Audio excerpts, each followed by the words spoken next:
On December 29, 2012, Mr. Julio Suarez, a 53-year-old male and self-employed contractor, was making a product pickup at Bimbo Bakeries USA, located at 9001 Florida Mining Boulevard in Tampa, Florida.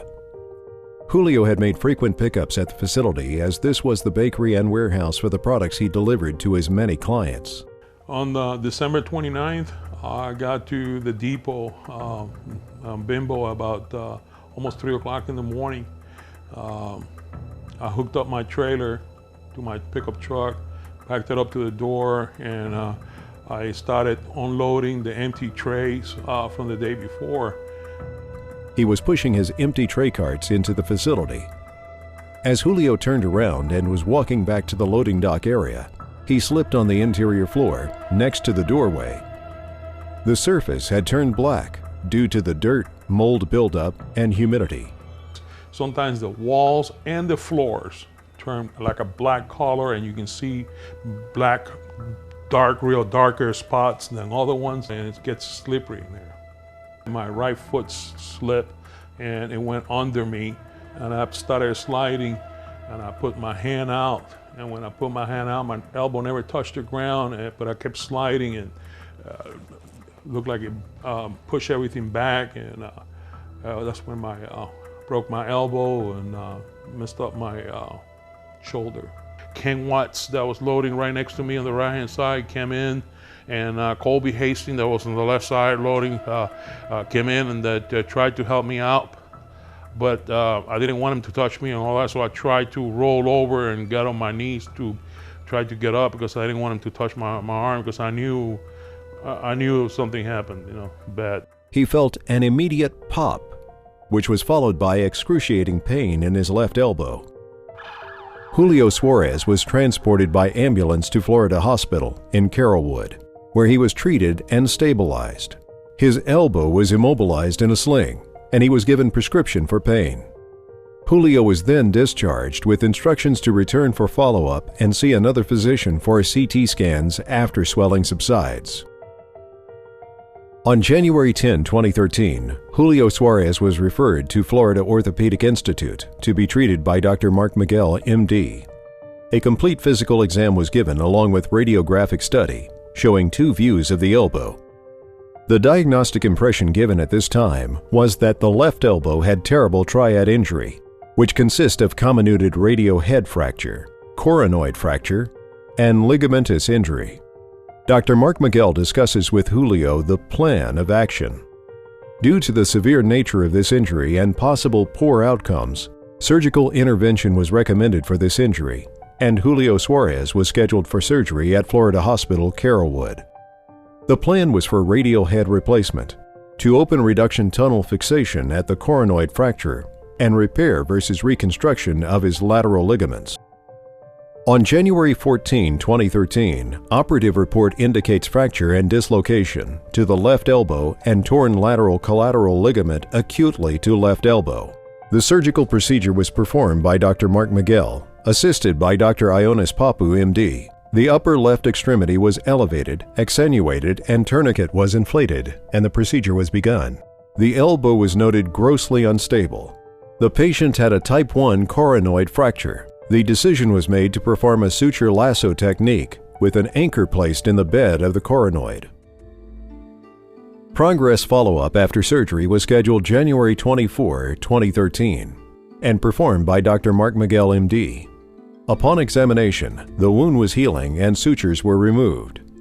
The doctor's plan for Julio was to start working on an active flexion in upright position and to repeat x-rays of elbow once it was out of the plaster cast.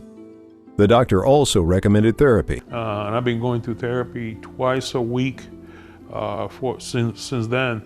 Plus, I have to do a lot of things here in my house. I have a pulley that I put behind the door to exercise, the shoulder and the elbow. I got 2 weights, that I do some exercises, all that for strengthening. I have a ball that I put against the wall so I can push this way, put it against the wall this way so I can push it. I have a brace that I have to put on every day and all that to stretch, try to stretch it, and try to contract it and all that. On February 21st, Mr. Julio Suarez presents for follow-up 1.5 months status post-surgery. He states he has pain in his left shoulder as well as his left hand. He also relates having significant stiffness and decreased range of motion. His left elbow has motion from approximately 8 to 100% degrees to very stiff. Pronation and supination severely limited as well. On March 28, 2013, with Dr. Mark Miguel, Julio reports constant pain now in both shoulders and elbows. Frustrated, he's feeling he hit a roadblock because he is not improving even though he is putting in intense effort. On examination, Dr. Miguel finds that he does have severe stiffness in his left shoulder. Radiographs are reviewed on the elbow that demonstrate excellent alignment and appropriate radiohead prosthesis.